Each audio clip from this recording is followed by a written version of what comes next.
लोकांचा कौल तर चांगल्या पद्धतीनेच मिळेल असं वाटतंय, कारण हे आमच्या मनात नसताना आम्ही सगळे ही जनतेसाठीच केलेलं आहे. त्याच्यामुळे ते चांगलंच करतील असा विश्वास आहे. नेमकं ही पहिलीच निवडणूक आहे त्याच्यामध्ये तुमच्या पती नाहीत. या अगोदरच्या अनेक निवडणुका तुम्ही लढलेल्या होत्या. कोणी तर साहजिकच आहे. काय आठवणी आहेत निवडणुकीच्या आणि आता लोकांना काय वाटतं? अण्णा होते त्यावेळेस इतका संघर्ष करावा म्हणजे वैयक्तिक मला लागला नव्हता. जे पाहत होते ते अण्णाच पाहत होते. ती आज त्यांची उणीव फार जाणवत आहे. मसाजोगचे गावकरी नेमकं मतदान कशा पद्धतीने करतील आणि जे अण्णांचे स्वप्न आहे ती तुम्हाला कशी पूर्ण करा? गावकरी तर चांगलंच असा आमचा विश्वास आहे त्यांच्यावर. ते चांगलंच व्यवस्थित आमच्यासारखंच मतदान करतील आणि स्वप्न जे अण्णाचे आहेत ती खरोखरच आम्ही पूर्ण करण्यासाठीच ह्याच्यात उतरलेलो आहोत.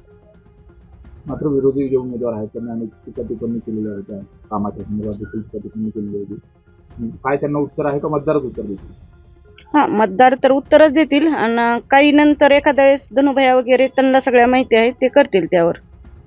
खरं तर ही निवडणूक बिनविरोध व्हायला पाहिजे होती. तरी देखील लोकांनी अर्ज भरला आणि निवडणूक करण्यासाठी नाही राहिले. कसं बघता यांच्याकडे? बघायचं आमचं तसं तर गाव म्हणजे हे सर्व जनता जरी असली तर आम्ही इथून पाठीमागं कामं जी केलेली आहेत ती सर्व एक कुटुंबाप्रमाणे केलेले आहेत मिळून. आता लोकशाहीत प्रत्येकाला आहे ती उभारण्याची त्यांची आता इच्छा काय असेल ती माहित नाही आम्हाला. पण तरी पण आम्ही जेवढं होईल तेवढं सगळ्यांना सहकार्य करून सोबतच राहू. उद्या चालून त्यांचं जरी काय झालं तरी आता पुढं काय होईल ते पाहू आम्ही. पण काय लोकांपर्यंत काय तुम्ही घेऊन गेलात? मतदारांना कशा पद्धतीने भेटलात आणि मतदारांचं काय म्हणणं होतं? मतदारांना मी असं समोर जाऊन भेटलेली नाही.